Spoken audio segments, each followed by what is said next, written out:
1971 ಬಳಿಕ ದೇಶದ ಇತಿಹಾಸದಲ್ಲಿ ಇದೇ ಮೊದಲು ನಾಳೆ ಯುದ್ಧದ ಡ್ರಿಲ್. 244 ಜಿಲ್ಲೆಗಳಲ್ಲಿ ವಿದ್ಯುತ್ ದೀಪ ಬಂದ್, ವೈಮಾನಿಕ ದಾಳಿ ಎಚ್ಚರಿಕೆ ಬಗ್ಗೆ ಸೈರನ್ನ ಶಬ್ದ, ಯುದ್ಧವನ್ನೇ ನೋಡದ ಇಂದಿನ ಪೀಳಿಗೆಗೆ ಸ್ವಯಂ ರಕ್ಷಣೆ ಕುರಿತು ತರಬೇತಿ, ಜನರ ಸ್ಥಳಾಂತರ ಪರೀಕ್ಷೆ, ಉಗ್ರ ಪಾಕಿಸ್ತಾನದ ಮೇಲಿನ ಸಮರಕ್ಕಿದು ಪೂರ್ವ ಸಿದ್ಧತೆ.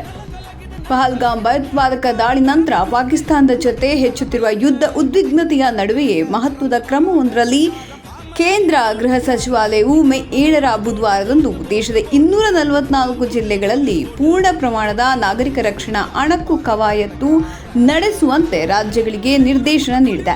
1971ರ ಬಾಂಗ್ಲಾ ವಿಮೋಚನಾ ಯುದ್ಧದ ಬಳಿಕ ಭಾರತದಲ್ಲಿ ಇಂಥ ತಾಲೀಮು ನಡೆಯುತ್ತಿರುವುದು ಇದೇ ಮೊದಲು. ಏಪ್ರಿಲ್ 22ರಂದು ಪಹಲ್ಗಾಮ್ನಲ್ಲಿ 26 ಜನರನ್ನು ಉಗ್ರರು ಹತ್ಯೆ ಮಾಡಿದರು.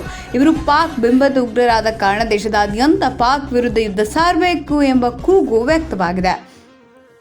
ಈವರೆಗೂ ಸರ್ಕಾರ ರಾಜತಾಂತ್ರಿಕ ಪ್ರತೀಕಾರ ಕ್ರಮಗಳನ್ನು ಕೈಗೊಂಡಿದೆ. ಈಗ ಕೇಂದ್ರ ಸರ್ಕಾರ ಅಣಕು ರಕ್ಷಣಾ ಕವಾಯತಿಗೆ ಸೂಚಿಸಿದ್ದು ಹಲವು ಬಗೆಯ ಚರ್ಚೆಗಳಿಗೆ ನಾಂದಿ ಹಾಡಿದೆ.